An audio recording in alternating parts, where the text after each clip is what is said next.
Dans une expression sans parenthèse, on doit effectuer en premier les multiplications et divisions, et ensuite les additions et soustractions.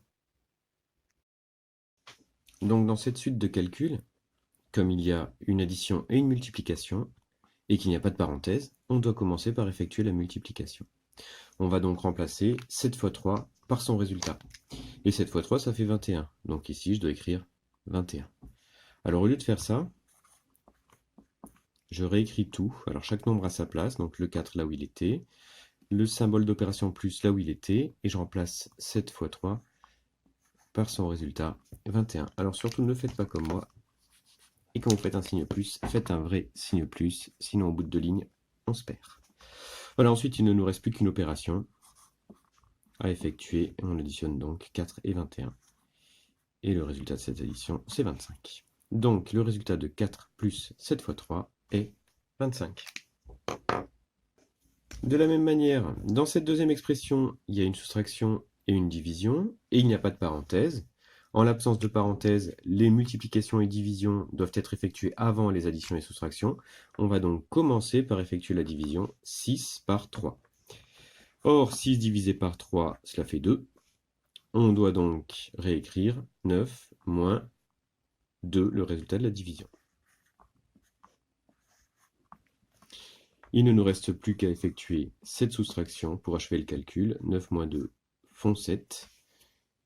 Et donc le résultat de 9 moins 6 divisé par 3, c'est tout simplement 7. Dernier exemple, l'expression C, 4 fois 3 moins 9.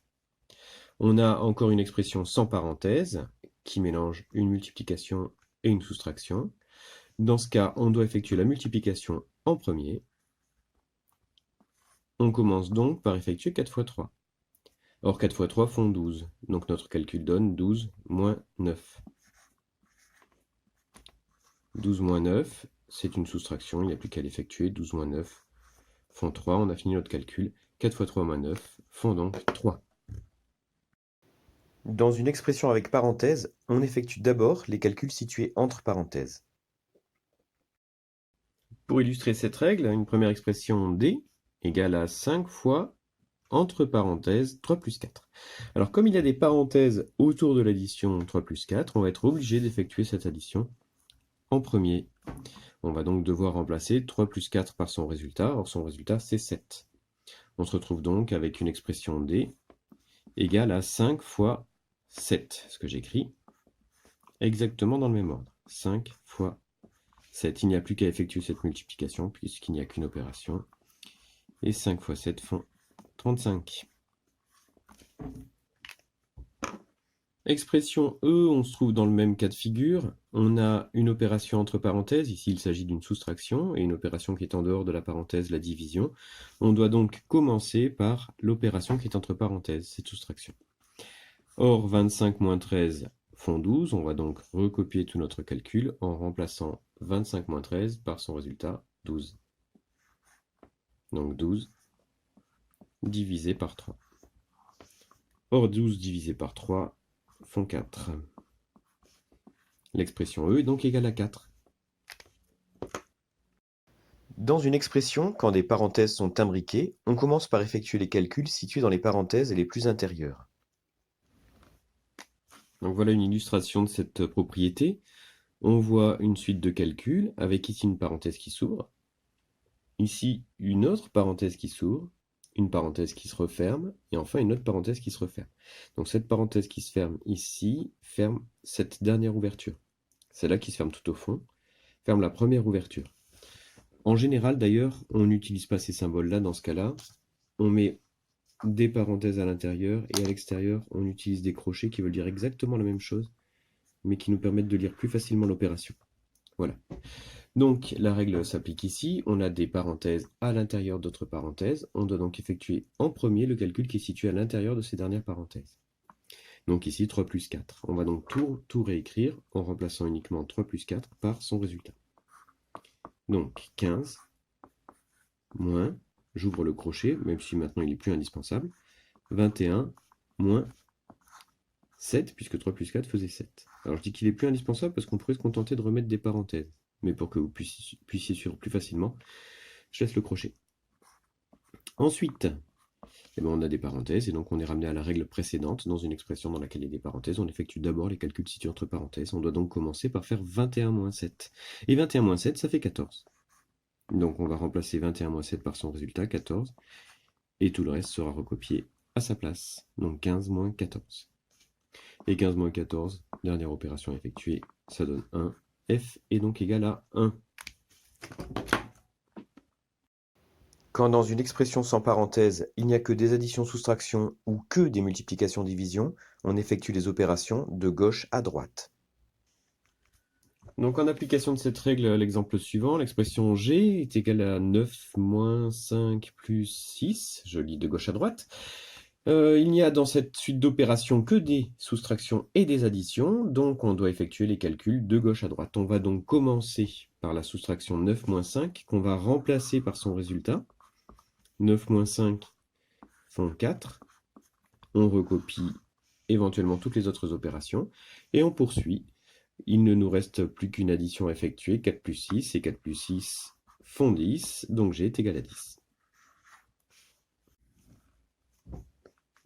Dans l'expression H, qui est une expression sans parenthèse, il n'y a à nouveau qu'un seul type d'opération. Ici, il n'y a que des divisions et des multiplications. On doit donc effectuer les calculs de gauche à droite. On doit donc commencer par diviser 18 par 3. Or, 18 divisé par 3 font 6. On recopie toutes les autres opérations, donc multiplié par 5. Il ne nous reste donc qu'une opération à faire, 6 fois 5. Or, 6 fois 5 font 30. On a terminé notre calcul.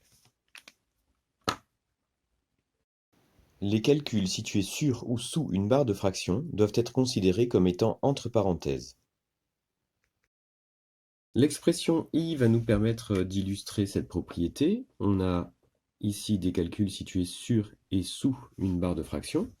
7 moins 3 au numérateur, 3 fois 4 au dénominateur. On doit considérer que ces deux opérations sont entre parenthèses.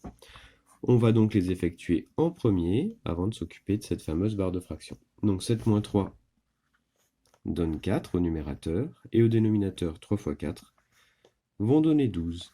Pour poursuivre le calcul, il faudrait évaluer le quotient de 4 par 12, ou simplifier la fraction. Mais je vais m'arrêter là. Donc illustrons nos propriétés à l'aide de cette expression. J égale à 4 fois, j'ouvre une parenthèse, 7 moins 9 divisé par 3, je ferme une parenthèse, divisé par 2. Il y a une règle de priorité opératoire qui nous dit qu'on doit effectuer en premier les calculs situés entre parenthèses s'il y en a. Or ici, il y en a. 7 moins 9 divisé par 3. Alors ça, c'est à nouveau une expression. Ça inclut plusieurs opérations, il faut donc qu'on analyse. On a une soustraction et une division, et on a une règle qui nous dit que dans une expression sans parenthèse, ce qui est le cas à l'intérieur de la parenthèse, on effectue d'abord les multiplications-divisions, et ensuite les additions-soustractions. On va donc devoir commencer par effectuer ce calcul-là. Donc, en deuxième ligne de notre calcul, on va recopier tout ça en remplaçant 9 divisé par 3 par son résultat. 9 divisé par 3, ça fait 3. Donc notre ligne 2 sera J égale 4 fois, ouvrez une parenthèse, 7 moins 3, fermez la parenthèse, divisé par 2. On a encore une expression dans laquelle il y a une opération entre parenthèses. On sait qu'on doit effectuer en premier les opérations qui sont entre parenthèses. On doit donc commencer par cette opération, 7 moins 3. Donc, en ligne suivante, on va remplacer 7 moins 3 par son résultat. Ça fait 4. On s'aperçoit au passage que les parenthèses ne servent plus à rien puisqu'elles ne sont qu'autour d'un nombre sans signe. On peut donc les effacer. Et ça, ce sera notre troisième ligne. Si on relie notre expression, on a maintenant 4 fois 4 divisé par 2. On a une règle qui nous dit que, en l'absence de parenthèses, et quand il n'y a que des multiplications-divisions, on doit effectuer les opérations de gauche à droite. On doit donc commencer par la multiplication 4 fois 4.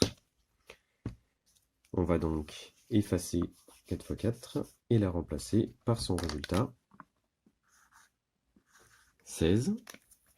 Et donc 16 divisé par 2, ce sera la quatrième ligne de notre calcul. Il ne reste plus qu'une opération. On effectue cette opération. 16 divisé par 2 font 8. Et c'est la cinquième et dernière ligne de notre calcul. Et voilà ce que ça donnerait sur la copie.